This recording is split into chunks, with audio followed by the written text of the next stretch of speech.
merci à tous d'être là. Ça nous fait très chaud au cœur.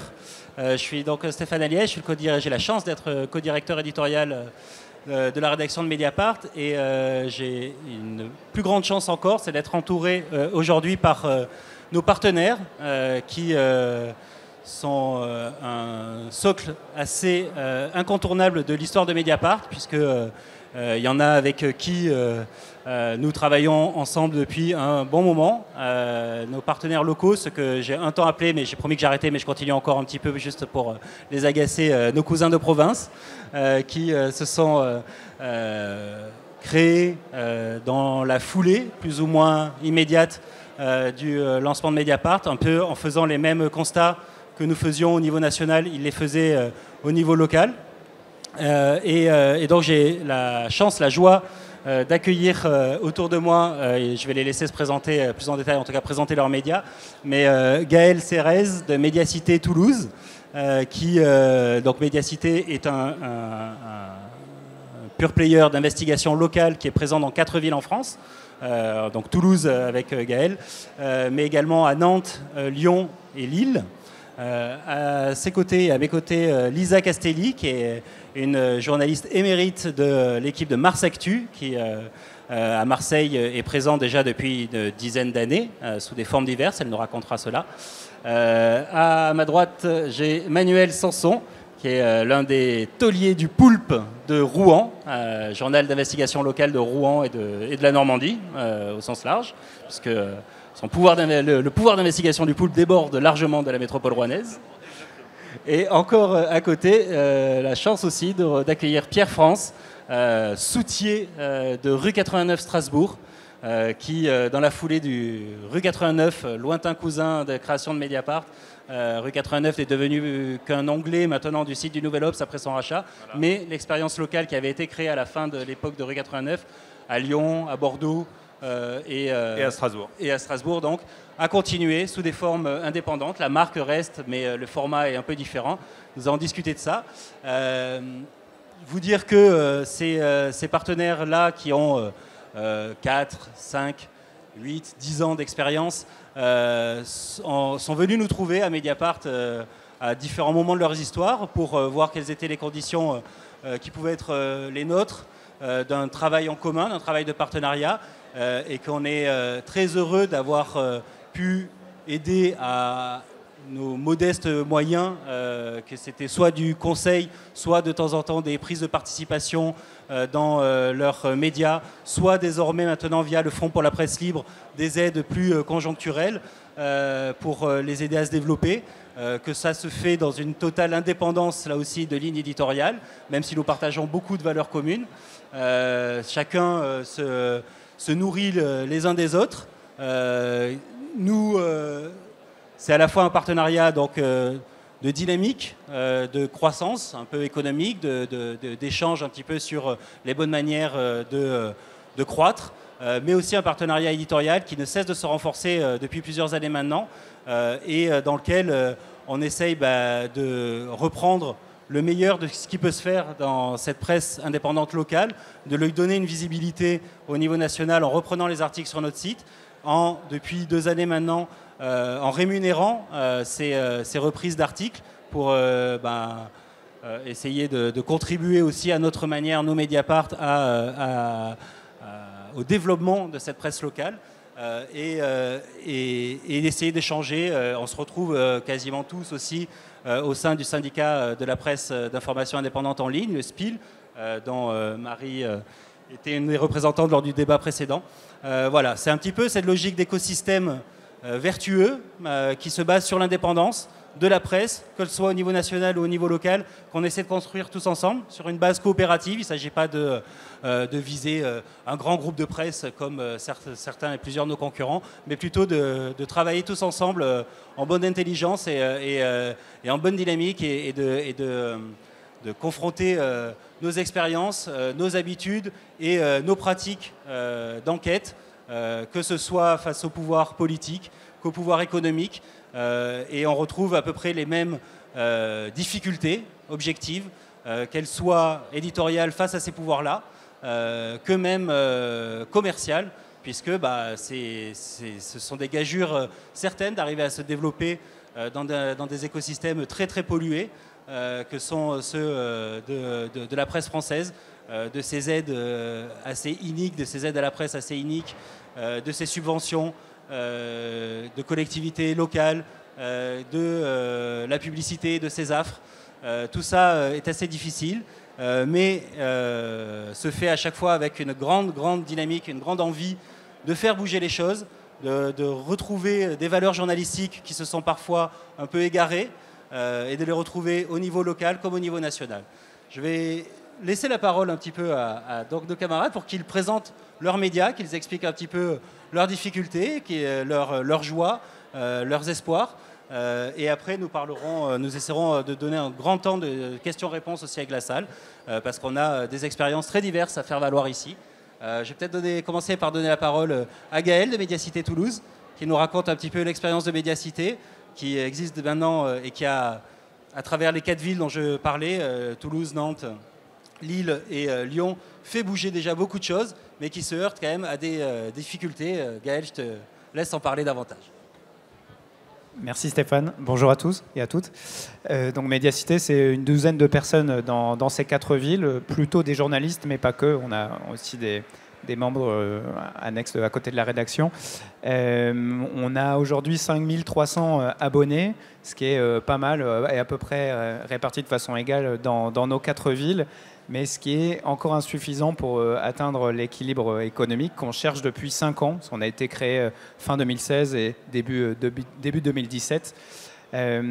Donc c'est ça notre rêve, à atteindre l'équilibre économique qu'on base pratiquement uniquement sur les abonnés, donc sur les lectrices et les lecteurs comme vous, sans aide, sans subvention. Enfin, on a quelques aides, mais vraiment le moins possible pour maintenir une forme d'indépendance la plus pure possible. Et c'est vrai que c'est très très dur. Éditorialement, il y a plein de sujets, ça on n'en manque jamais, parce que localement, il y a un champ énorme de sujets qui sont passés sous silence par nos confrères de la presse télé, radio, ou enfin de la presse télé, ça n'existe pas, mais de nos confrères localement. Donc ça, on s'amuse bien, mais c'est vrai qu'on est comme des artisans de l'info. Du coup, aller chercher les abonnés, c'est parfois assez difficile. On manque parfois de compétences pour réaliser notre objectif. Mais je vais peut-être m'arrêter là pour pas faire plus long et passer la parole à ma voisine. J'ai déjà le micro. Bonjour à tous. En effet, moi, je travaille donc à Marseille pour un journal qui s'appelle Mars Actu, qui est donc un journal indépendant en ligne, comme mes confrères ici présents. C'est un journal qui a été créé en 2011. Le titre Mars Actu existe depuis 2011, donc en effet, dans le sillage de Mediapart et de cette vague de pure players qui sont nés à cette période-là. Sauf que Mars Actu a testé le modèle gratuit pendant plusieurs années, jusqu'à arriver à un dépôt de bilan en début 2015. Et c'est le moment où l'équipe de journalistes a décidé de racheter le journal pour en faire, alors non pas une coopérative, mais un modèle qui s'appelle Société solidaire de presse. Et donc en fait, les journalistes sont devenus propriétaires de leur journal et ont décidé d'en faire un journal sur abonnement avec l'investigation vraiment au cœur de la ligne éditoriale. Et donc depuis 2015, donc ça fait déjà 7 ans, le journal s'est relevé sur ces bases-là. Et en fait, ça a fonctionné puisque en 2020, on a atteint l'équilibre économique avec 5000 abonnés. Alors forcément, ce qui est particulier, c'est qu'on est dans la 2e ville de France, à Marseille, sur une métropole qui compte plus d'1 million d'habitants, avec des enjeux politiques locaux très forts, quelques sagas politiques, quelques sagas politico-financières qui, bien sûr, peuvent remplir nos colonnes. Mais voilà, ça a été un travail, ça a été des choix et qui ont fait qu'on est arrivé finalement à montrer que ce modèle sur abonnement, il pouvait fonctionner dans la presse locale. Alors ça a été énormément de travail, c'est une petite équipe, aujourd'hui on est 9 salariés à temps plein, mais voilà, on est parti de très peu avec juste beaucoup de motivation, de passion pour cette idée qu'il fallait une presse indépendante locale dans la 2e ville de France et dans un paysage où la presse indépendante n'existait quasiment pas, en fait, tout simplement, voilà. Je passe la parole à Manuel qui va nous présenter le Poulpe. Ça marche. Bonjour à toutes et tous. Moi, je m'appelle Manuel Sanson. Je suis le rédacteur en chef du média Le Poulpe, qui a maintenant un peu plus de 3 ans d'existence, qui est un média d'investigation basé en Normandie et qui repose sur, comme mes collègues, en fait, sur un système d'abonnement payant. Aujourd'hui, on n'a pas encore atteint l'équilibre économique. On est environ à 1000 abonnés payants. Et tout l'enjeu en fait, des mois et des années à venir pour nous, c'est d'arriver justement à monter en gamme et à augmenter ce nombre d'abonnés.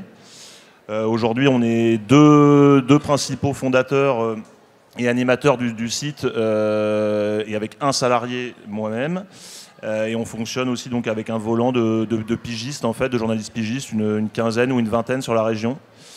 Voilà, et donc effectivement, pour nous, voilà, la principale difficulté, c'est l'équilibre économique, c'est de parvenir à pouvoir se financer au moins deux salaires, voilà, des 2 fondateurs et des 2 animateurs. On n'y est pas encore.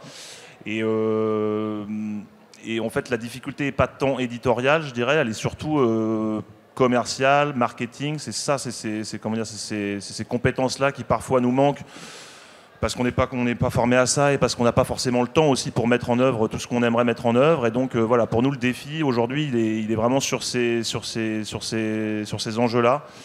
On va aussi lancer un nouveau site internet qui, on l'espère, va aussi nous permettre de monter en gamme et en puissance justement sur ces enjeux. Et donc voilà, c'est difficile, mais en même temps on y croit, on aime ce qu'on fait, on sent qu'il y a une résonance et qu'il y a vraiment une appétence, on va dire, des gens, en tout cas dans la région, la Normandie, où on travaille pour ce type de journalisme, pour ce type de presse. Donc ça nous donne plutôt quand même envie de continuer et de se battre pour y arriver, quoi, tout simplement. Voilà. À tes côtés, Pierre France, de rue 89 Strasbourg. Bonjour à tous. Alors donc rue 89 Strasbourg, nous on est un média indépendant qui s'est formé dans la suite de rue 89 et quand rue 89 a été rachetée successivement, nous on est resté indépendant. Heureusement qu'on n'avait pas fait partie du deal, parce que sinon on n'existerait plus. Donc nous, on s'est lancé, au départ, on avait un modèle sur la publicité, et qu'on a toujours aujourd'hui. On a toujours une partie en publicité, parce qu'on a toujours aussi une partie de notre site qui est d'accès gratuit. Et sans la publicité, on serait mort aujourd'hui. On a 1750 abonnés. Et on développe les abonnements, parce qu'on s'aperçoit que plus notre ligne éditoriale se réaffirme sur l'investigation, l'enquête, les mises en cause, et bizarrement, moins on a d'annonceurs. Et donc, voilà, on sait bien qu'un jour, on va devoir complètement arrêter la publicité. Ce ne sera pas un crève-cœur, hein, loin de là. Mais pour l'instant, si on l'arrêtait là maintenant, on ne survivrait pas 2 mois. Donc, et puis, voilà, on aime bien aussi cette idée de pouvoir proposer une partie de nos articles en accès gratuit. Voilà, je pense que ça va pour une... mais je répondrai aux questions. Merci. C'est l'occasion de saluer, parce que 3 des médias qui auraient pu être là aussi, mais qui, hélas, ont vu leur aventure s'achever durant la dernière décennie. C'était le DOC à Montpellier, Dijonscope à Dijon et le Télescope d'Amiens, qui ont pareil tenté, mais preuve que s'installer journalistiquement dans des paysages assez sinistrés, où la PQR trust beaucoup de l'attention médiatique, rend ces choses-là compliquées. Concrètement, parce que vous avez des modèles un petit peu différents, y compris éditorialement, pour s'imposer et arriver à s'installer, et c'est la même difficulté qu'on peut avoir nous au niveau national à Mediapart, c'est quelle est la part pour les uns les autres dans la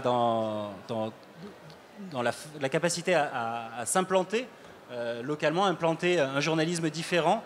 Quelle est la part de justement l'investigation qui n'est pas faite ailleurs, et de la proximité, de la relation en proximité, qui est la grande force de la PQR, mais qui presque parfois se résume trop à cela. Comment vous arrivez à varier les registres, et quelles sont les difficultés justement, qui peuvent être représentés par le fait d'être un petit média qui se crée, qui a plein d'envie de faire des choses qui ne se font pas, par rapport à des mastodontes de presse qui occupent quand même localement énormément, à savoir la presse quotidienne régionale. Quand je dis PQR, vous risquez d'entendre ce mot, c'est presse quotidienne régionale, pardon. Pierre, vas-y, continue. Alors, c'est une excellente question, Stéphane, merci de l'avoir posée. Non, mais effectivement, ce positionnement de l'investigation, il est extrêmement important puisque c'était un champ délesté par la presse quotidienne régionale. Donc quand tu parles de mastodonte qui prend beaucoup de place, oui et non, parce que finalement, il y avait quand même beaucoup de place qui était laissée à un nouvel entrant. C'est-à-dire que nous, quand on est arrivé, on n'a pas senti qu'on était coincé par le traitement éditorial de la PQR, d'autant que dès le départ, et ça c'était le positionnement de Rue 89 dès 2007, il n'était pas question de refaire ce que faisait tout le monde. Et aujourd'hui, tu vois, on a un nouvel entrant en local, c'est actu.fr. Ils font exactement pareil que tout le monde. Et ils y arrivent très bien, mais ils font exactement la même info qui existait déjà par France Bleu, par France 3, par les DNA, etc. Donc, éditorialement, on n'a pas un problème de place. Après, sur la proximité, et puis où tu places le curseur vis-à-vis de ce que tu proposes en info, on va dire immédiate, info locale, info service, compte rendu, etc., et investigation. Bon, là, c'est tout le débat. C'est-à-dire, qu'est-ce que tu vas valoriser comme information et en même temps, comment les gens vont te percevoir. Parce que quand tous les jours, tu mets en cause, tu sors des trucs, tu révèles des malversations, des problèmes, des soucis de transparence, etc., tu finis par cristalliser un petit peu l'audience et à ressembler comme un peu comme un journal des mauvaises nouvelles ou des nouvelles difficilement acceptables, en fait. Et donc ça, c'est aussi un problème quand tu es un média en local, parce que tu as aussi besoin d'instaurer une relation à tes lecteurs et tu ne peux pas tous les jours les mettre dans une impossibilité cognitive qui consisterait à avoir tous les jours un problème avec tes élus. Voilà. Je crois que tu ne nous as pas dit le nombre d'abonnés qu'il y avait justement dans votre modèle un peu mixte, Rue 89 Strasbourg. Nous, on a 1750. 1700 abonnés. Sur la question de la relation lecteur, justement, Gaël, je me tourne vers toi. À Médiacité Toulouse, Médiacité en général et Toulouse en particulier, vous avez réussi à développer des appels à témoignages, ce genre de choses, pour essayer de contourner le journalisme local qui voudrait nous raconter la petite rue où il y a des travaux à faire. Comment on arrive à ce qui n'est pas le cœur du métier de médiacité, qui est plutôt de révéler des transgressions de pouvoir économique ou politique. Comment vous arrivez à justement garder un lien avec le lecteur dont on dit qu'il est un peu le sel de la presse locale? C'est vrai que c'est une question de répartition des moyens et du temps. À la base, on était parti sur une promesse de une révélation par semaine qu'on n'a pas forcément tenue parce que c'est très lourd à réaliser. Et donc, on essaye de faire un peu un suivi d'actu, mais bon, parfois on peut pas, parce qu'on n'a juste pas le temps, pas les moyens. Et en plus, on serait écrasé par le flot d'actu de la Dépêche et des autres qui font exactement les mêmes infos avec quelques petites nuances. Donc au final, on passerait inaperçu si on le faisait.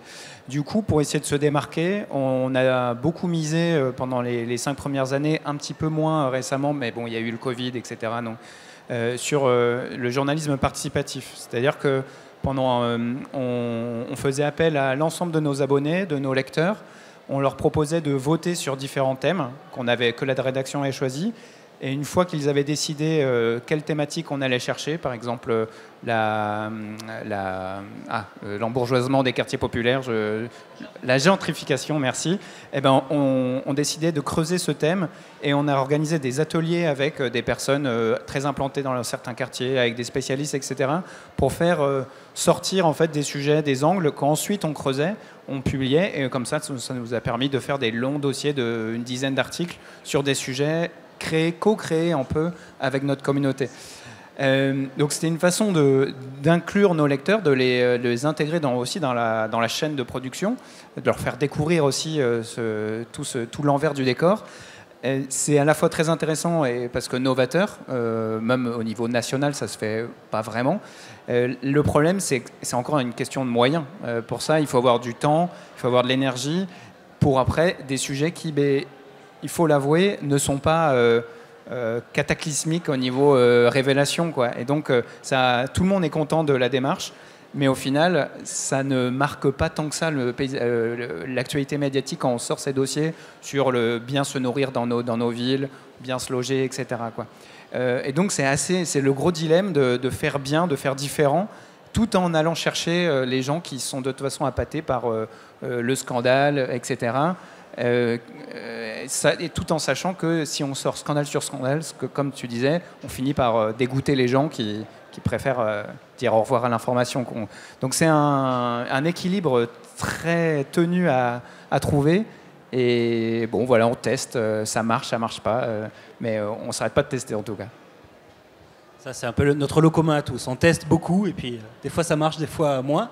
Lisa, à Mars Actu, qui, donc, comme tu l'as dit, est ici le meilleur élève, entre guillemets, de tous, puisque vous êtes à l'équilibre. Et j'aimerais savoir sur qu'est-ce qui, par rapport à la presse quotidienne régionale marseillaise, qui est à la fois nombreuse et en même temps souvent un peu vieillissante, comment vous êtes distingué et notamment j'aimerais t'entendre sur l'initiative que vous avez eue sur le scandale des subventions, de l'opacité des subventions à la presse. Comment vous arrivez à vous distinguer dans un milieu qui est quand même très très compliqué à Marseille? Comment vous avez réussi à vous imposer?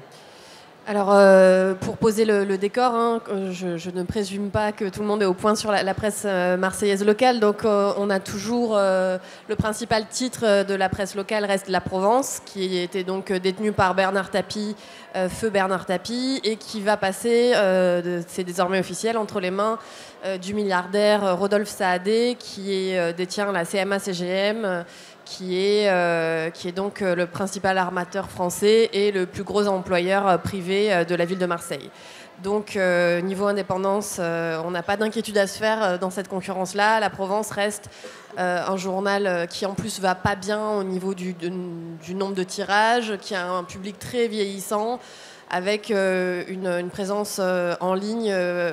alors, pas honteuse, mais qui comparée à ce que peut faire Ouest France, ailleurs, enfin, c'est incomparable. C'est pas un journal qui va bien, La Provence, du tout. On a aussi La Marseillaise, qui est aussi le deuxième titre quotidien de la presse locale, qui là va très mal, avec plusieurs phases de redressement judiciaire au cours des dernières années, et qui tire à quelques milliers d'exemplaires par jour. C'est-à-dire que... au niveau du nombre d'abonnés, aujourd'hui, Mars Actu est quasiment à égalité. Enfin, ça dépend quels indicateurs on regarde, mais en tout cas, Mars Actu est en meilleure santé avec les moyens et avec une plus petite équipe, bien sûr, que la Marseillaise, par exemple. Donc, au niveau de la presse écrite, c'est ça le paysage. Et en fait, Mars Actu a fait sa place au début en étant très mordant, dans les premières années, très très mordant, dérangeant. C'était un média gratuit en plus, donc il y a une communauté qui s'est créée, il y a un ton qui était nouveau, qui était surprenant. Au début, l'équipe a pu être accusée de rouler pour tel opposant, tel candidat. Et puis bon, au fil des années, les gens ont compris que non, en fait, c'était juste des gens qui faisaient du journalisme indépendant, impertinent, et qui n'avaient pas peur aussi, parce que très vite, en presse locale, le ronronnement fait que tout le monde a peur de son ombre, a peur de dire des choses que tout le monde sait, mais ça s'écrit pas, ça se dit pas. Et en fait, Mars Actu est arrivé juste avec des pratiques assez saines, d'écrire ce qui existait, ce qui était recoupé, tout simplement de faire notre métier de journaliste. Et donc, c'est comme ça que Mars Actu s'est d'abord imposé comme un acteur surprenant il y a une dizaine d'années, impertinent, et puis progressivement, on s'est ancré aussi maintenant comme un journal qui paraît alors en ligne, mais quotidiennement, avec des infos qui sont de l'enquête, mais aussi de l'actu quotidienne. Et l'idée, c'est que les gens puissent s'abonner à Mars Actu et qu'ils n'aient pas besoin de s'abonner à La Provence en complément, que ce ne soit pas le journal complémentaire, mais éventuellement, à terme, qu'on devienne une référence sur Marseille. Voilà. sur la question des financements, nous, on a lancé, du coup, parce que Mars Actu donc, ne prend pas de pub, repose à 80%, 90% sur les abonnements. C'est notre revenu principal. Et donc, on a lancé l'année dernière un appel à la transparence sur le financement des médias par les collectivités locales. Parce que quand on fait du journalisme local, nos interlocuteurs, c'est la région, le département, la mairie, la métropole à Marseille. Et donc, ces collectivités-là financent la presse locale. En fait, la Provence, on le sait, Mediapart avait sorti l'information, la Provence peut prendre jusqu'à 1 million d'euros du département chaque année. Voilà, Mars Actu n'aura jamais 1 million de qui que ce soit. C'est pas notre chiffre d'affaires annuel. Voilà, on est sur des montants complètement délirants. Et ça passe par des annonces légales, ça passe par des pages de pub dans les journaux, ça passe par des opérations de public communiqué. Et donc on a demandé aux collectivités locales de nous dire « Ok, très bien, vous avez le droit d'aider la presse, super, en fait. Mais juste dites-nous dans quel montant, dans quelle proportion et sur quels critères vous choisissez d'aider plus la Provence que la Marseillaise ou plus un site gratuit à Marseille qui s'appelle Made in Marseille ou pourquoi... Révélez-nous les budgets. » Et en fait, on a eu évidemment absolument zéro réponse d'aucune collectivité. Et c'était un appel qu'on avait lancé suite à une révélation qu'on avait fait sur le fait que Karine Le Marchand, l'animatrice de M6, allait prendre un chèque de 120 000 euros de la région pour faire des stories Instagram au sujet de sa maison qu'elle rénovait à côté d'Aix-en-Provence. Et donc la région s'était dit, bah oui, 120 000 euros pour une Instagrammeuse, allez. Et donc c'est à partir de ce moment-là qu'on s'est dit, en fait non, dites-nous à quel média vous donnez de l'argent et pourquoi. Et là-dessus, on n'a pas de réponse et ça nous conforte dans le choix de ne pas prendre d'argent des collectivités locales, vu que les critères semblent opaques, si ce n'est douteux. Tu évoquais les annonces légales.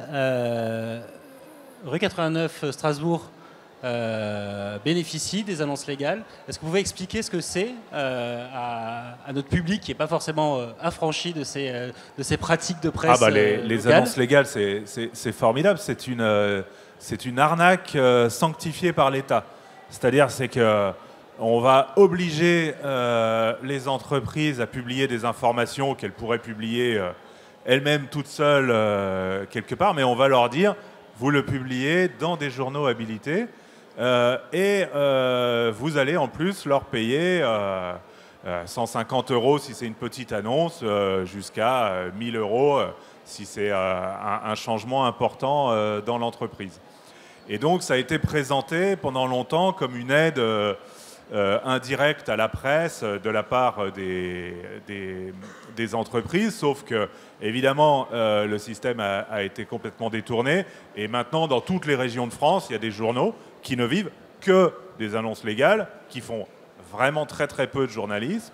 Donc chez nous, c'est l'Ami du Peuple, par exemple, c'est un hebdo, ils font 3 articles par semaine. Par contre, ils sont blindés d'annonces légales que personne ne lit, mais c'est pas grave. Et donc, en fait, tout cet argent alimente du vide, en fait. Donc, le syndicat de la presse indépendante s'est battu pendant très longtemps pour que ce système d'annonces légales soit accessible à la presse en ligne. Parce que pendant longtemps, la presse papier a refusé que ce soit le cas. Bon, depuis 2 ans et demi, c'est accessible à la presse en ligne. Et donc nous, on s'est dit, on va aussi faire une demande d'habilitation donc, pour avoir les annonces légales. Voilà. Et donc... étonnamment, les institutions, la préfecture, la ville, la métropole, le département, qui doivent publier des annonces légales, hein, bizarrement, ils n'en publient pas des masses chez nous. En gros, c'est des ouvertures de marché public ou ce genre de choses. Oui, c'est ça, ouverture de marché public, appel à la concurrence. Et puis, il y a aussi tout ce qui est changement d'adresse, de gérant pour les entreprises, etc. Ça peut être assez long, notamment quand il y a des avis importants sur des grandes constructions, des routes, ce genre de choses. Voilà. Mais nous, la préfecture, c'est 0 € à rue 89 Strasbourg, quoi. Mars Actu a fait le choix récemment de s'habiliter pour être en capacité de faire ces annonces légales, mais finalement n'est pas allé plus loin. C'est ça. En fait, sur le principe, étant membre du SPIL, le syndicat de la presse indépendante, Mars Actu a accompagné cette démarche de demander que la presse en ligne puisse bénéficier au même titre que la presse papier. Et donc, on a soutenu nos confrères médias qui souhaitaient le faire. Et on s'est dit, nous aussi, on demande l'habilitation. Sauf que comme on a un journal, comme je disais tout à l'heure, qui travaille un peu en coopérative, où c'est une structure horizontale où tout le monde a son mot à dire, on s'est réunis donc quand enfin on a été habilité il y a quelques mois. On s'est mis tous autour de la table et on s'est dit, alors est-ce que nous qui n'avons jamais eu de la pub dans nos colonnes, on est prêt à recevoir de l'argent de gens qu'on peut... soit qui sont des décideurs locaux, des patrons locaux, des entreprises. Et en fait, on s'est regardé et ça nous a semblé tous complètement impossible de se dire qu'on pouvait interviewer quelqu'un dans le cadre d'un papier, d'une enquête, et se dire que cette personne avait versé quelques centaines d'euros, quelques milliers ou quoi, à notre entreprise, et que donc peut-être notre salaire pas en dépendait, mais en tout cas pouvait s'améliorer selon que cette personne soit plus contente ou moins contente, parce que les annonces légales, les entreprises qui doivent les passer ont souvent la possibilité de choisir dans quel journal ils l'ont fait. Donc en fait, on a soutenu le fait que ce soit accessible à tout le monde, mais on n'arrive pas à passer le cap.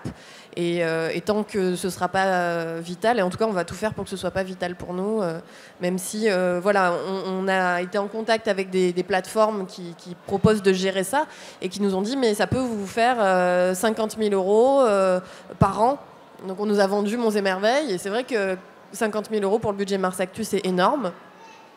Et en fait, on n'a pas réussi à passer le cap. On s'est dit non, on reste sans ça, mais on continue l'esprit léger.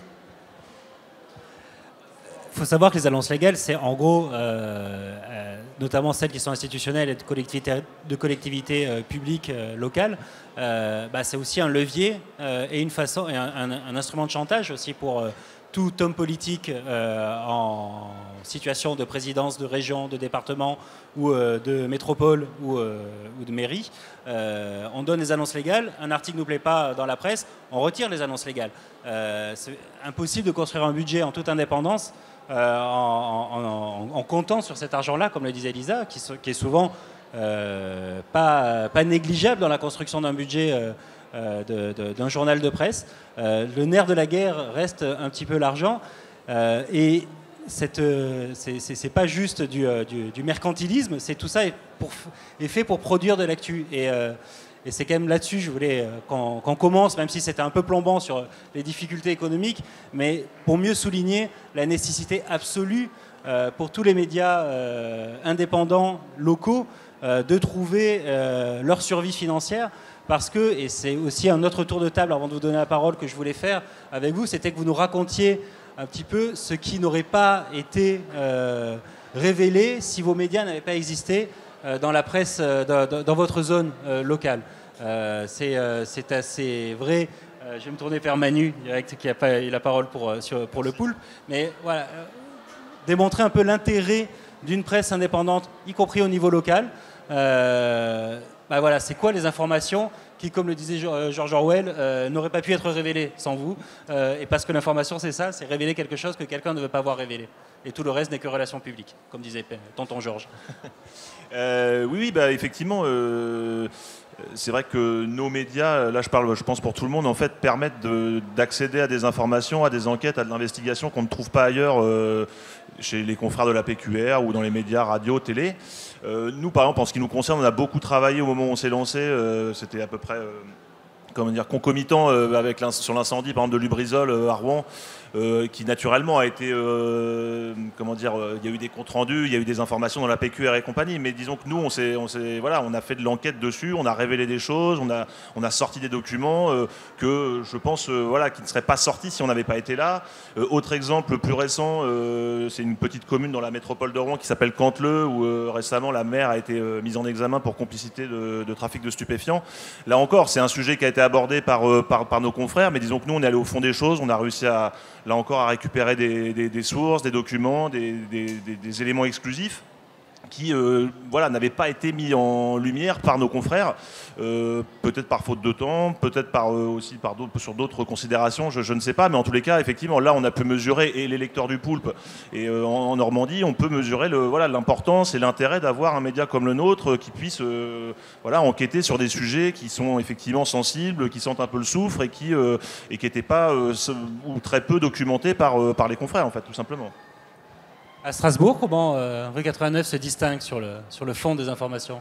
Oui, comme mon collègue à côté, en fait, nous, on s'intéresse aussi aux gros dossiers de la région. Je vais en prendre deux, par exemple. On a eu une autoroute de contournement qui s'est construite juste à côté de l'agglomération. On s'est beaucoup intéressé à la légalité de cette autoroute et on a été extrêmement en pointe sur tous les aspects problématiques et tous les raccourcis en fait que prennent en permanence les pouvoirs publics parce que personne ne regarde dans le détail exactement ce qu'ils font et ce qu'ils décident. Et donc en fait ils prennent des raccourcis. Et c'est là où nous, tous les 3 mois, on disait là c'est pas possible, là c'est pas normal.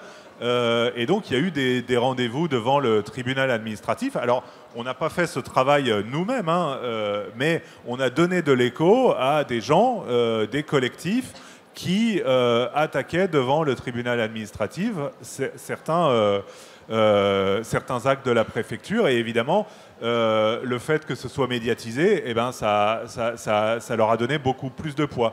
Un autre gros dossier alsacien, c'est la mine Stockamine, qui est un puits de stockage, c'est une ancienne mine de potasse, c'est un puits maintenant de stockage des déchets ultimes. On a prouvé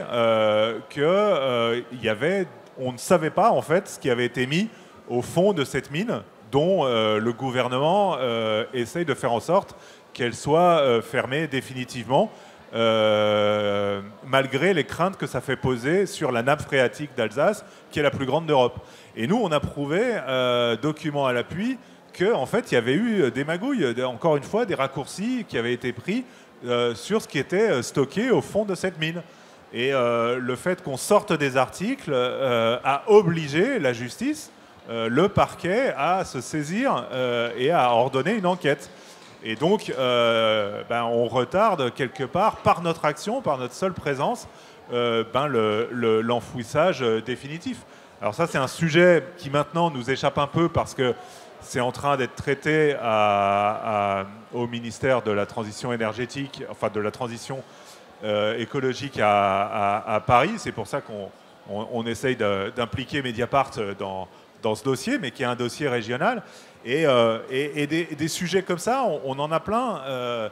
Notamment un sujet qui est passé sur complément d'enquête hier sur l'eau potable qui n'est plus conforme en raison de la présence de métabolites de pesticides.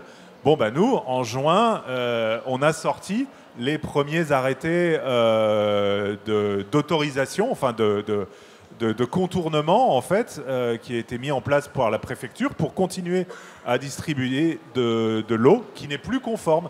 Et ça, c'est pareil, on a été les premiers à le sortir dès juin.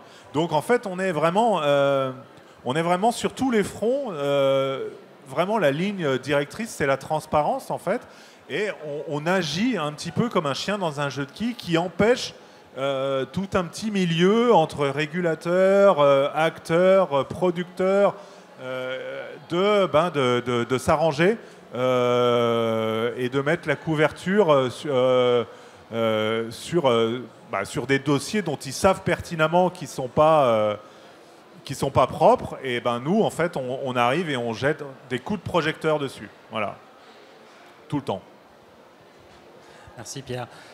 Mars Actu, qui s'était notamment éminemment distingué sur le scandale de la rue d'Aubagne et de l'effondrement des immeubles paupérisés. Ces thématiques-là qu'on retrouve, hein, quand je disais qu'on était en indépendance totale les unes des autres dans nos lignes éditoriales, il se trouve quand même qu'on a les mêmes centres d'intérêt, que ce soit les affaires politico-financières, l'écologie, les violences policières, les violences sexuelles, les questions migratoires. Ce sont des choses qu'on retrouve beaucoup dans toute la couverture éditoriale de chacun de Mediapart, mais comme de ses partenaires. Et c'est un plaisir de pouvoir reprendre des belles affaires locales, de les reprendre dans les colonnes de Mediapart, ce qui veut dire, et j'y reviendrai d'ici la fin de ce débat, n'hésitez pas, c'est très bien de s'abonner à Mediapart, faites-le, mais c'est aussi très bien d'encourager des amis dans les villes de région qui sont là, de la famille, à encourager aussi cette presse-là, cette presse locale-là, car elle fait bouger les choses. Lisa, qu'est-ce que Mars Actu a pu encore sortir que d'autres n'auraient pas sorti si vous n'aviez pas été là? Sur la rue d'Aubagne, donc c'est pour rappeler, hein, c'est novembre 2018. 8 personnes trouvent la mort dans l'effondrement d'immeubles. Et parmi les 3 immeubles qui s'effondrent, il y en a un qui est propriété de la ville de Marseille. Donc forcément, pour un journal d'investigation, il y a de la matière à creuser pour expliquer comment on en est arrivé là. Alors évidemment, il y a une enquête au pénal qui se poursuit et les réponses ne sont toujours pas complètement là. Mais là où Mars Actu a pu s'imposer dans ce dossier-là, c'est aussi parce que en fait, notre indépendance a fait que depuis des années, on allait énormément sur le sujet de l'habitat indigne à Marseille, chose que la PQR pouvait complètement négliger parce que ça fait pas vendre en fait. Hein. Clairement, raconter des immeubles qui ont des fissures, ça ne fait pas vendre. Et même si je dis pas qu'il n'y a jamais eu aucune ligne dans la Provence et encore moins dans la Marseillaise à ce sujet-là. Nous, on a un journaliste, Benoît Gilles, qui était rédacteur en chef jusqu'à il n'y a pas longtemps par ailleurs, à qui ces sujets tiennent à cœur. Et le fait d'être dans un journal indépendant sur abonnement, ça a fait qu'il a pu aller au fond de ces sujets pendant des années, creuser, sans se dire est-ce que les annonceurs vont suivre, est-ce que les collectivités locales vont pas se fâcher de ces articles, où ils sont quand même beaucoup mises en cause. Donc le jour où ces immeubles s'effondrent, en fait, il s'avère qu'on avait déjà la pile de dossiers pour expliquer ce qui s'était passé, qu'on avait déjà écrit sur ces immeubles-là. Et qu'en fait, on est devenu une ressource pour les personnes qui sont entrées en lutte pour défendre les habitants. Quand il y a une énorme crise du logement qui s'est développée à Marseille, Mars Actu est devenu un peu une ressource dans laquelle les gens ont eu confiance à un moment où ils ont compris qu'ils ne pouvaient plus faire confiance aux collectivités locales qui étaient les propriétaires de certains de ces immeubles. Et donc, la Provence n'était pas non plus un titre vers lequel se tourner en toute confiance, alors que Mars Actu l'était. Donc notre indépendance a fait qu'on a pu creuser ces sujets qui ne sont pas sexy, comme on peut dire en journalisme, mais nous on trouvait que c'était important, donc on les a traités, et en fait l'histoire a prouvé qu'on avait eu raison. Et aujourd'hui sur les thématiques sociétales, en fait ça se poursuit, parce qu'en fait c'est aussi, ça va avec la confiance que peuvent nous faire les sources, que peuvent avoir les sources en nous, et notamment je pense... on a révélé récemment les comportements de harcèlement moral et sexuel au sein du conservatoire d'Aix-en-Provence. Alors, dit comme ça, c'est pas forcément l'affaire du siècle, mais en fait, Aix-en-Provence, c'est une ville où nous, Mars Actu, on est encore que relativement impliqués. Mais en fait, les personnes qui étaient en souffrance, qui étaient victimes, ne se sont pas sentis de se tourner vers la Provence, qui est trop proche des pouvoirs locaux, certainement parce que la Provence couvre chaque concert du conservatoire, a des pubs du conservatoire dans ses pages, et évidemment, des victimes, des gens qui travaillent au sein du conservatoire ne pouvaient pas se sentir en confiance pour aller se confier à un journaliste, et c'est dans Mars Actu que c'est paru, et ensuite que ça a pu être repris dans d'autres titres quelques jours plus tard. Et je pense aussi à une autre affaire qu'on a révélée l'année dernière, des propos racistes extrêmement graves qui ont été tenus au sein d'une instance publique qui s'appelle le Conseil de surveillance du port, d'un petit port de plaisance qui est au sud de Marseille, qui est le port de la Pointe-Rouge. Et en fait, au sein de cette réunion, où on a donc des élus, des représentants d'associations, des représentants du Yachting Club, l'un d'entre eux est donc parti sur une tirade absolument raciste, odieuse, où il a parlé de ratonnade et clairement expliqué qu'il participerait à des ratonnades si elles avaient lieu. qui ne serait pas le dernier. En fait, je pense clairement qu'à Marseille, cet enregistrement qu'on a pu se procurer ne serait sorti nulle part ailleurs, parce qu'on parle de pouvoirs locaux, parce qu'il y avait des élus dans la pièce qui n'ont rien dit, voire qui ont encouragé la discussion, parce qu'il y avait un yachting club, c'est un annonceur, c'est un endroit où les pouvoirs locaux aiment se montrer. On peut avoir certains ont leur bateau qui est garé là-bas, alors bon, on va pas se fâcher pour quelques propos malheureux. Bref, donc en fait, non, ces propos-là, ils n'auraient pas pu sortir ailleurs, je pense, que dans Mars Actu. Médiacité aussi, un certain nombre de révélations, un certain nombre impressionnant de révélations. Oui, parce que c'est vrai que comme on est dans 4 villes, on multiplie les sujets, je vais en garder que 3. Le premier date de quelques années, c'était un partenariat avec Mediapart, d'ailleurs, dans le cadre de l'affaire des Malta Files. Donc cette énorme base de données sur des entreprises qui cachaient leur argent dans des paradis fiscaux. Les grands noms sortent dans la presse nationale et après c'est le trou noir, quoi. Il y a des milliers de... Enfin, je n'ai pas travaillé sur le sujet, mais il y a des milliers de lignes d'entreprises à chercher une à une. Et nous, ce qu'on a fait, ce que la PQR aurait pu faire, ils ont les moyens, ils en ont plus que nous-mêmes, mais ce qu'ils ne font pas, peut-être par paresse, je ne sais pas, il faudra leur demander, mais on a regardé dans nos villes qui étaient concernés. Et bim, à Lyon, on a trouvé l'assureur April, qui était du coup en train de cacher ses bénéfices à Malte. Et le fait de raconter ça, de l'exposer, de le prouver, eh bien, ça a abouti à un redressement fiscal de 40 millions d'euros qui est revenu dans les caisses de l'État, donc dans les services publics. Donc ça, c'est une conséquence directe sur... on aurait peut-être pu grappiller un pourcentage, mais ça nous aurait bien aidé. Mais évidemment, c'est pas pour ça qu'on le fait. Mais donc, ça a une conséquence directe sur le bien-être de nos concitoyens. Plus localement, à Toulouse, on est allé fouiller dans les subventions du conseil départemental pour analyser qu'est-ce qu'il donnait à qui. Et bon, il y avait plein de subventions très bien intentionnées. Puis il y en avait à la fédération départementale de la chasse. Alors je ne sais plus, c'était 300 000 euros une année, puis 300 000 euros la deuxième année. On s'est dit pourquoi ? Alors que c'était genre 90% des subventions accordées aux associations environnementales. Et donc c'était vraiment la plus grosse partie du budget. Et en fait, c'était pour aider cette fédé à acheter un nouveau siège social, alors qu'eux-mêmes vendaient leur ancien, donc ils se faisaient une grosse plus-value. Donc ils n'avaient vraiment pas besoin d'aide, en fait. Et donc de révéler ça, ça a forcé le conseil départemental à annuler la deuxième subvention. Donc on a fait encore économiser des sous à la collectivité publique qui, pour le coup, n'en a pas assez pour accueillir les mineurs isolés, par exemple, étrangers, et qui ont de plus en plus de difficultés pour faire tourner le service. Donc ça, c'est pareil, c'est un travail qui est facile à faire parce que les données sont publiques, elles existent. C'est plus facile à faire que Malta Files. Mais il faut penser y aller, il faut penser les étudier et se friter avec le conseil départemental qui, nous, on s'en fiche parce qu'il ne nous donne pas d'argent à la différence de la dépêche. Qui, pour la petite histoire, d'ailleurs, était déjà au courant des sujets, mais ne les avait pas sortis, évidemment, quoi. Et puis, encore plus récemment, du côté de Lyon, on entend parler d'un élu qui aurait battu son enfant. Des rumeurs à tout va dans une commune. On se décide de vérifier, d'enquêter.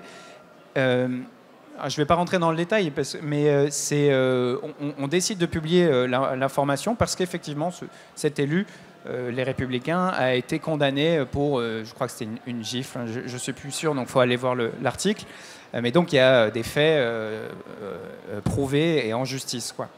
Et donc on nous est beaucoup tombé dessus, on nous a beaucoup reproché localement d'aller remuer un peu la merde, il faut le dire, d'aller sur des questions de mineurs, des questions familiales, privées. Et nous, notre point de vue, c'était des informations qui circulaient de toute façon à l'ordre de la rumeur, exagérées. Nous, on a juste dit la vérité. Donc, de notre point de vue, on a fait ce travail que nos confrères du Progrès n'ont pas fait, alors qu'ils étaient au courant de l'affaire. Et la conséquence, elle est double, c'est qu'on a forcé le parquet à communiquer sur le sujet. Alors, ils nous en veulent depuis, mais du coup, ça a rendu l'affaire publique. Et là, le Progrès a pu s'emparer du sujet et dire « Ah, comme le parquet en parle, maintenant, nous aussi, on évoque le sujet. » Donc, on a permis à l'information de se diffuser.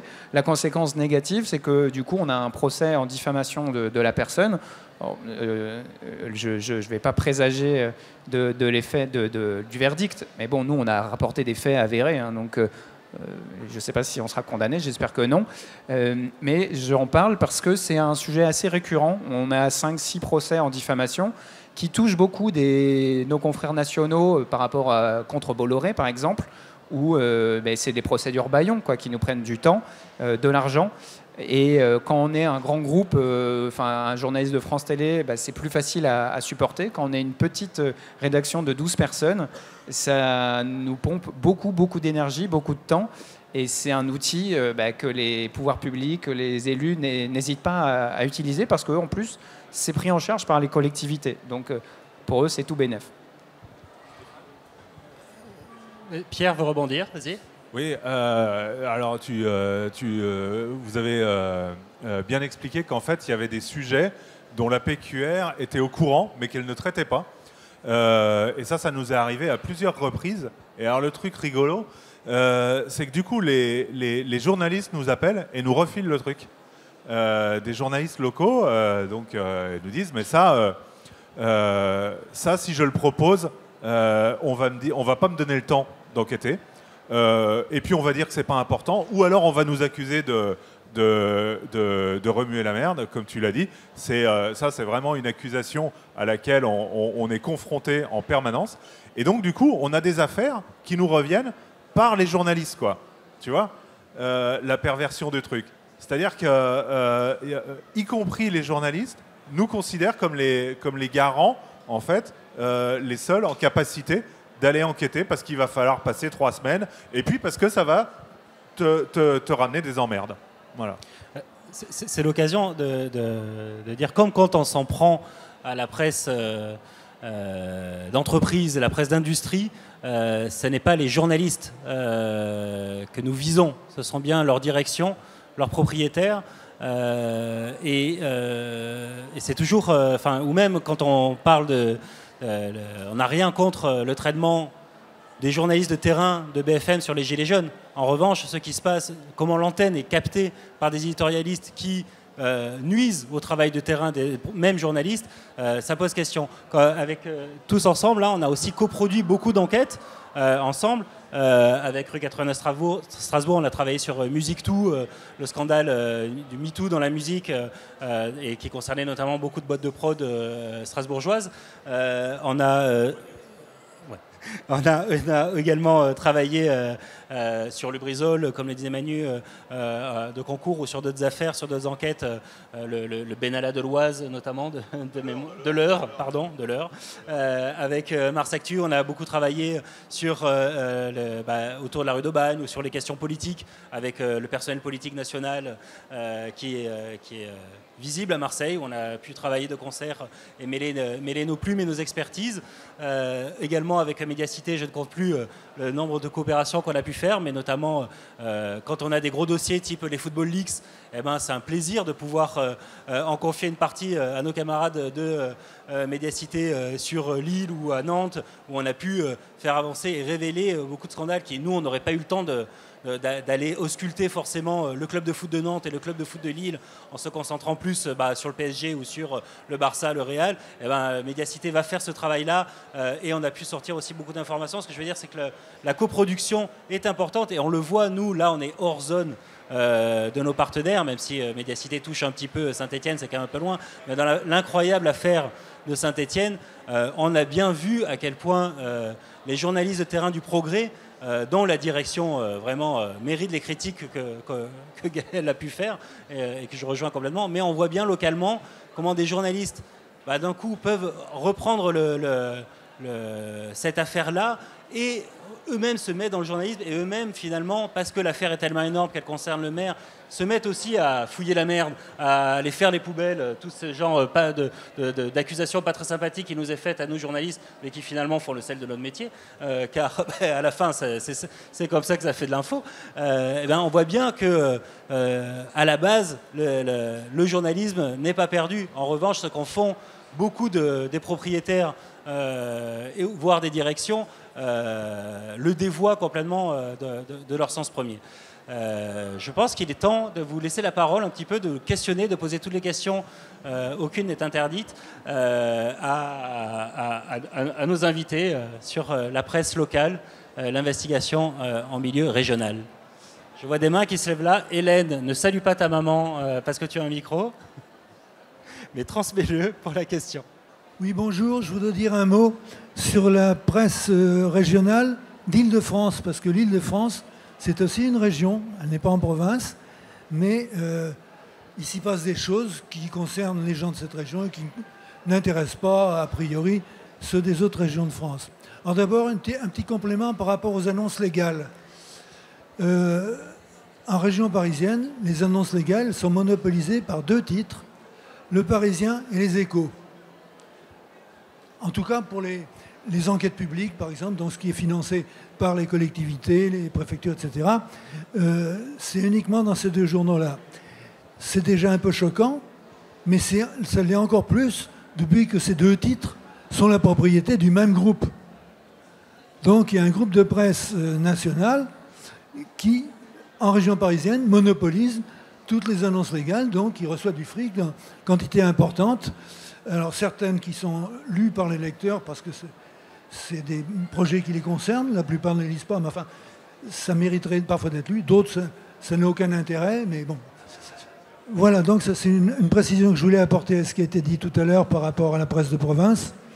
L'autre, c'est par rapport à l'information régionale en Île-de-France, sur presse papier, hein, la presse quotidienne régionale de Paris, de l'Île-de-France. Par rapport à la province, ça a beaucoup évolué. Moi, j'étais en province jusqu'à une 40aine d'années, dans le sud-ouest, dans l'est, dans l'ouest, etc. Il y avait à boire, à manger, mais enfin, il y avait de la substance. Dans tous, il y avait plusieurs pages dans le département. Quand je suis arrivé en région parisienne, il y avait Le Parisien, qui à l'époque était un torchon. Il faut dire les choses comme elles sont. Les informations locales, c'était des faits divers et traitées le plus souvent de façon raciste et vraiment très, très nauséabonde. Et puis ça a évolué. Dans les années 90 et 2000, ça s'est amélioré beaucoup. Il y avait chaque jour plusieurs pages pour chacun des départements de la région parisienne, ce qui était un net progrès. Et donc c'était plus seulement des chiens écrasés, il y avait aussi de l'information politique, économique, etc. et culturelle. C'était un net progrès. Et puis la crise du Covid est arrivée, et là, ça s'est effondré. Maintenant, il y a toujours 12 pages pour la région parisienne, mais avec c'est pratiquement les mêmes infos pour les 8 départements. Et par exemple, dans un département donné, moi je suis du 92, on a 2 pages au maximum. Et parfois, dans ces 2 pages, il n'y a pas grand-chose d'intéressant pour tout le département. Ça peut être très bien fait pour la commune où ça se passe, où ça s'est passé, mais pas à l'autre bout du département, on n'en a rien à foutre, quoi. Donc, il y a eu un recul très net.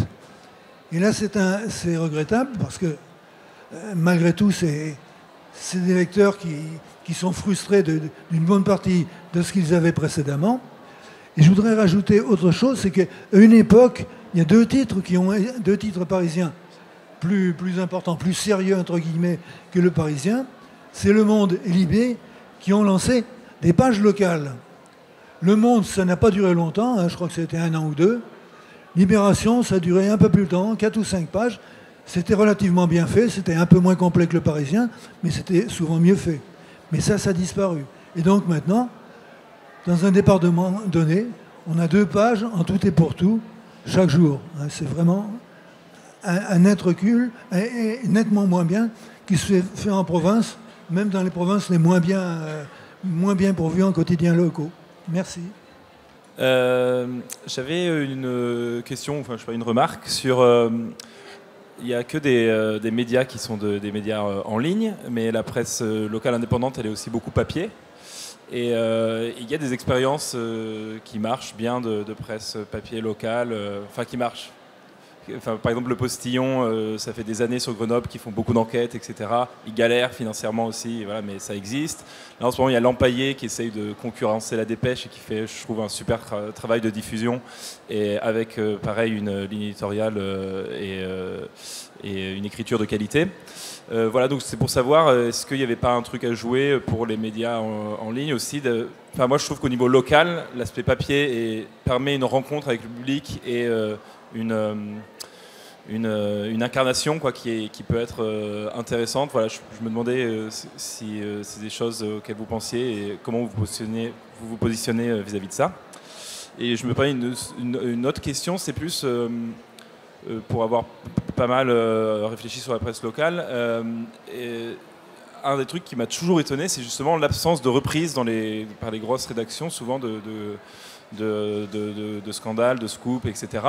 Est-ce que ça, vous en avez déjà un peu parlé, mais des choses dont vous pouvez parler avec vos confrères sur place, etc. Pourquoi est-ce que la presse, la PQR et la presse plus institutionnalisée ne reprend pas ces grosses infos ou alors les reprend effectivement que quand, comme vous en parliez à Saint-Étienne, c'est des trucs qui sont avérés et qui vont faire un scandale national ou de la polémique. Et est-ce que ce serait possible de mettre en place des choses pour faire en sorte que les infos que vous sortiez et qui sont nécessaires puissent être mieux reprises, je ne sais pas, dans les réseaux de France 3, de France Bleu, dans la presse locale, publique aussi, quoi, par exemple. Voilà, merci. On va prendre une autre question, une dernière, après on refera un petit tour de réponse. Et mesdames, n'hésitez pas à poser des questions aussi. Je remarque qu'il n'y a que des hommes qui parlent et qui posent leurs questions, donc n'hésitez pas aussi. Bonjour, merci pour cet échange. Alors, je viens d'arriver, j'ai pas pu malheureusement écouter tout l'échange sûrement très qualitatif que vous avez mené.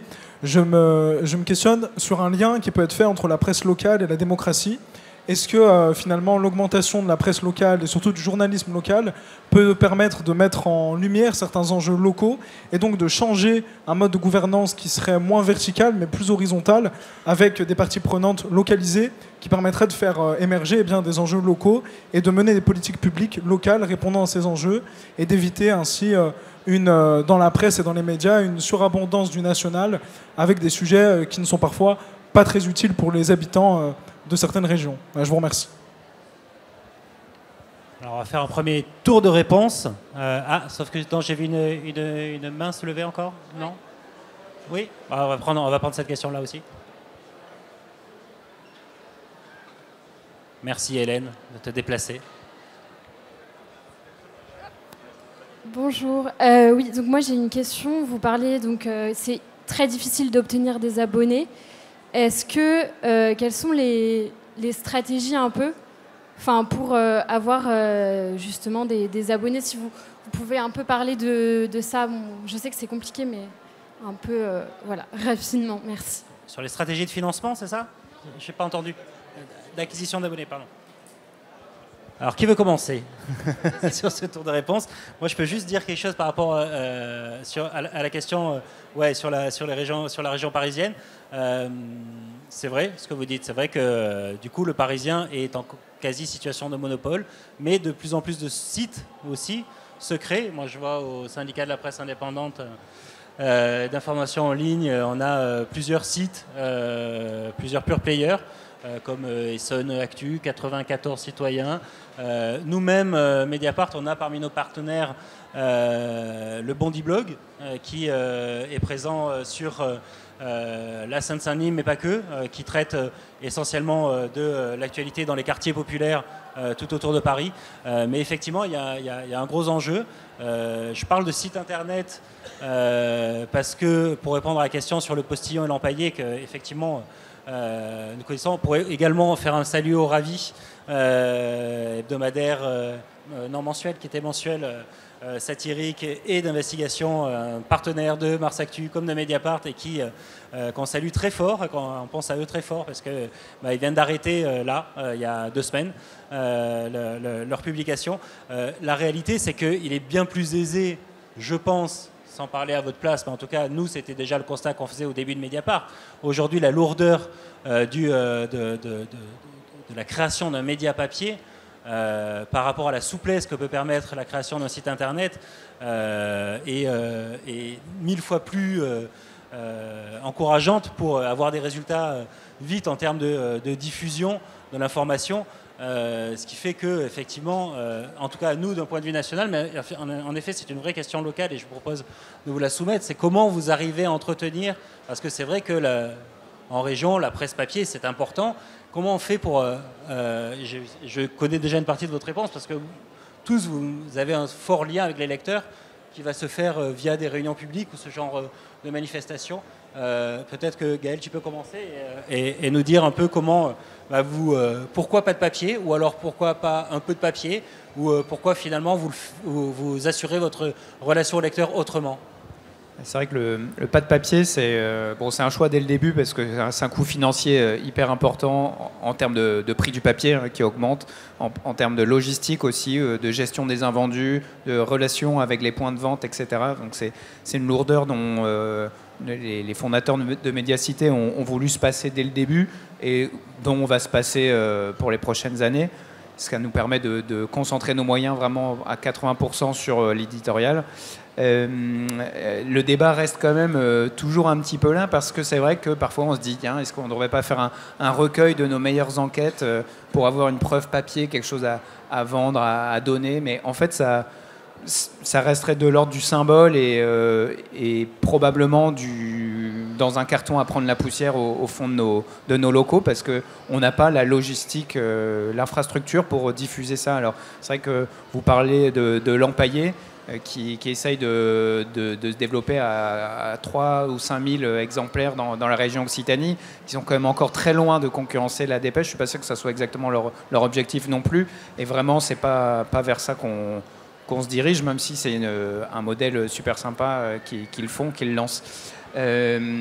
Du coup, non, c'est comme ce que je disais tout à l'heure, pour avoir ce lien direct avec les lecteurs, c'est le débat public qu'on organise, alors plus ou moins régulièrement en fonction des énergies, c'est les rencontres dans des endroits comme ici, mais c'est principalement des événements autour de nos enquêtes pour réunir nos abonnés, nos lecteurs et discuter avec eux en chair et en os.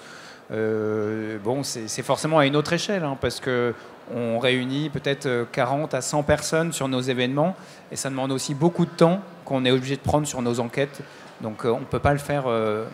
ça ne peut pas égaler le fait d'avoir un journal tous les matins dans la boîte aux lettres des abonnés, comme le fait la PQR. Ça, il faut être clair là-dessus, quoi.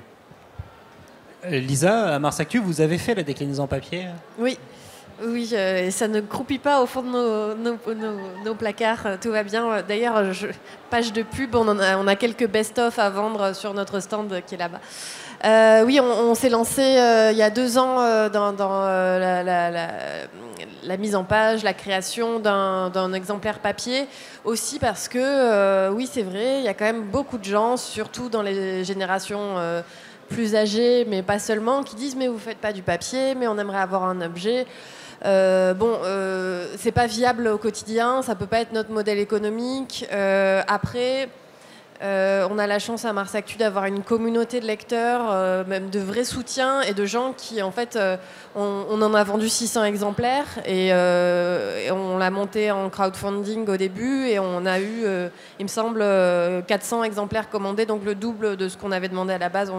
On avait mis un palier à 200 exemplaires, on en a eu 400 immédiatement et en tout on en a vendu 600. Donc c'est pas des gros chiffres du tout, ça nous ferait pas vivre, ça nous paierait pas nos salaires du tout, mais ça a été une expérience qui au final a fonctionné et on avait plein de gens qui voulaient mettre du Mars Actu au pied du sapin de Noël vu qu'on avait fait en sorte qu'il arrive à cette période-là. Donc c'est pas, on n'est pas anti-papier du tout, c'est juste que surtout en ce moment les prix doublent. Enfin, on en connaît des journaux qui sont en train de devoir tailler dans les pages à cause du prix du papier actuellement, ce qu'on ne pouvait pas imaginer non plus. Mais en presse locale comme ailleurs, les gens passent leur journée sur les smartphones, donc il n'y a pas de souci pour animer, leur faire parvenir des infos, même sans être à la boulangerie de quartier. Et puis pour ce qui est des événements, nous on a fait pas mal, notamment avant les municipales de 2020, des cycles de débats en public. C'était des débats gratuits qu'on a fait sur pas mal de thématiques où on a réussi quand même la plupart du temps à avoir tous les acteurs, tous les représentants des principaux candidats au municipal à Marseille. Donc voilà, c'est des événements où on voit qu'il y a une communauté de lecteurs, exactement comme ça se passe ici pour le festival Mediapart, de faire vivre un lien autour de l'intérêt pour l'info locale, pour la démocratie locale aussi, parce que pour raccrocher avec une autre question, en effet, avoir une presse indépendante à l'échelon local, c'est faire vivre en fait la démocratie locale, mettre une pression bien plus forte sur des élus qui sinon se comportent comme s'ils étaient seuls au monde et sans aucun contre-pouvoir, en fait, tout simplement. Et donc, évidemment, une presse indépendante, ça fait phosphorer aussi nos concurrents des autres titres de presse locale qui sont obligés de suivre le rythme, de se remettre dans ce niveau d'exigence-là, et tout le monde en bénéficie. Donc, il y a quand même moyen, à l'échelle d'une ville comme Marseille, en tout cas, de faire vivre ça, de faire vivre une communauté. C'est vraiment sur l'engagement on veut un journal de qualité, indépendant pour notre ville, quoi. Pierre, pour raccrocher avec la même question, mais aussi sur la stratégie d'acquisition d'abonnés, c'est quelque chose, tu parlais, comme Rue 89, Strasbourg est encore en modèle mixte. L'idée de quand même gagner des abonnés, comment on fait? Oui, alors effectivement, pour parler sur le lien au lecteur, nous on a fait très tôt le constat que, étant uniquement en ligne et proposant de plus en plus d'investigations, etc., on avait un risque d'apparaître comme un objet un peu désincarné. Et ça, c'est pas bon, parce que dans l'abonnement à Rue 89 Strasbourg, c'est certes pour accéder à une partie des articles, mais c'est aussi et quand même surtout une forme de soutien.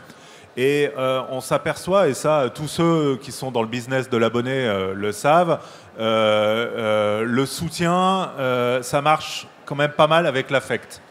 Donc nous, on a humanisé notre produit, entre guillemets. On fait beaucoup d'événements. On essaye d'être présent, on a des réunions publiques, on a des conférences de rédaction publiques. Là, à la rentrée, on a fait un événement qu'on a appelé la rentrée des luttes, où on a invité les syndicats, les collectifs féministes, écologistes, etc. à se présenter avec des débats, etc. Un peu comme ici d'ailleurs, mais en 1000 fois plus petit, évidemment. Et puis on a aussi, on met nos tronches un petit peu partout sur le site et sur les réseaux sociaux, ce qui permet à nos journalistes d'être adressés directement quand ils sont dans la ville, même quand ils boivent un coup, etc. Moi, ça m'arrive assez régulièrement, je suis en train de prendre un apéro, etc. Bon, à un moment, il y a quelqu'un qui vient me voir, qui vient me dire « il faut que je vous parle d'un truc ».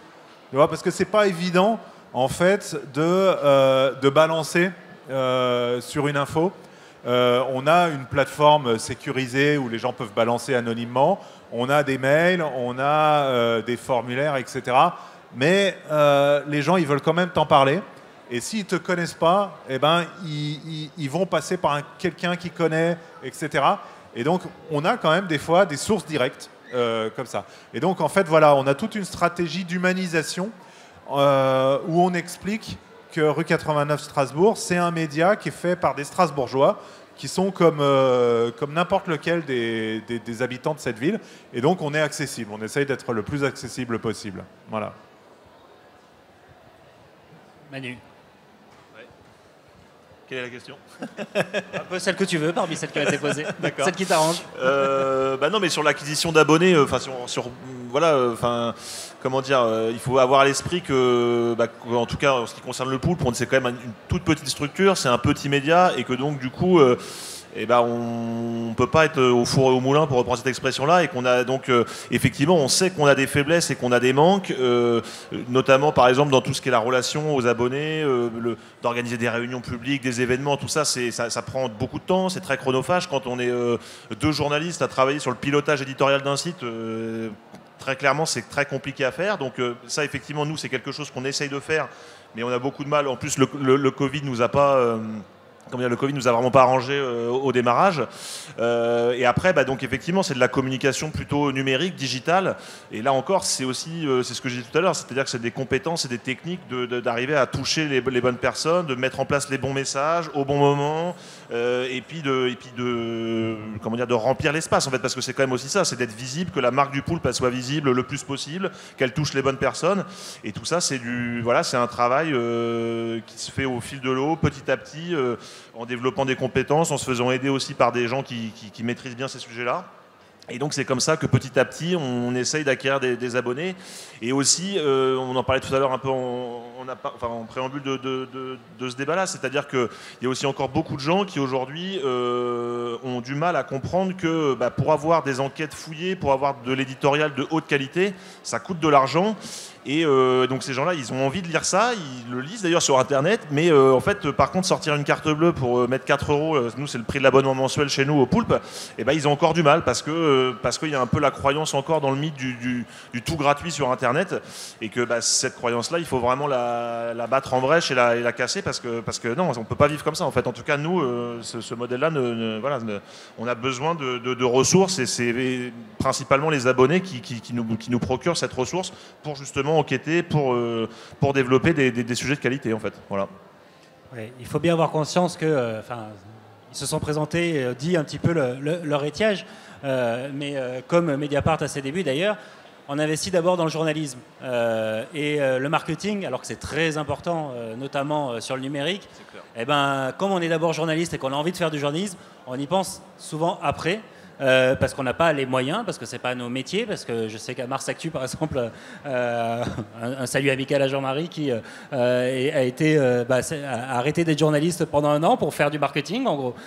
C'est ça aussi l'acquisition d'abonnés, c'est quelque chose qui est très compliqué parce qu'il faut se donner les moyens, parce que c'est des métiers et ça, Mediapart, ça y est, on s'est pourvu dans le service marketing, on a bien vu son intérêt dans notre croissance, mais c'est vrai que pour vous tous qui êtes sur cette scène, c'est un enjeu, c'est très compliqué. Moi, je veux encore une fois renouveler, parce qu'il est temps de nous séparer avant de laisser la place à un autre débat, mais réinsister sur ça, sur le fait que en dépit de tous les obstacles objectifs qu'on a un petit peu déclinés là, c'est quand même dans ces journaux-là, à Médiacité, à Mars Actu, au Poulpe, à rue 89 Strasbourg, qu'on trouve, je vous le dis moi de mon point de vue, depuis Mediapart, parce qu'on récupère aussi, entre guillemets, beaucoup de pigistes des uns des autres, où certains ici deviennent pigistes aussi de Mediapart en parallèle. Et je peux vous dire, moi, de mon poste d'observation, à quel point c'est dans ces médias-là que se produit le journalisme le plus audacieux, le plus courageux. Et c'est là qu'on voit arriver, entre guillemets, les pépites, sans être trop grandiloquent, mais de la presse indépendante, qu'elle se fait. C'est ces nouveaux lieux-là qui inventent le journalisme de demain. Et j'espère, et je compte sur vous vraiment, encore une fois, parlez-en à votre cousin toulousain ou à votre tante strasbourgeoise ou à votre sœur marseillaise ou rouennaise. N'hésitez pas, il faut à tout prix qu'on arrive tous ensemble, parce que c'est encore une fois un écosystème. Ça va de Mediapart au niveau national, mais avec tous ces sites-là qui se créent, et on espère bien avoir encore d'autres partenaires, en accueillir d'autres et pouvoir en aider à hauteur de nos moyens un maximum d'autres, parce que c'est comme ça qu'on peut sauver l'information qui est aujourd'hui en danger, aussi bien à Paris qu'à Rouen, à Strasbourg, à Marseille, à Toulouse, à Lille, à Nantes ou à Lyon. Je vous remercie beaucoup. Après ce débat, après une petite pause, à vous. on aura un débat avec les youtubeurs et se questionner sur aussi cette nouvelle façon d'informer. Est-ce que être un youtubeur, c'est faire de l'information? Ça va être un débat passionnant. Je vous remercie à toutes et tous pour votre présence et votre écoute et vos questions. Merci beaucoup et le débat continue. Au revoir. Merci.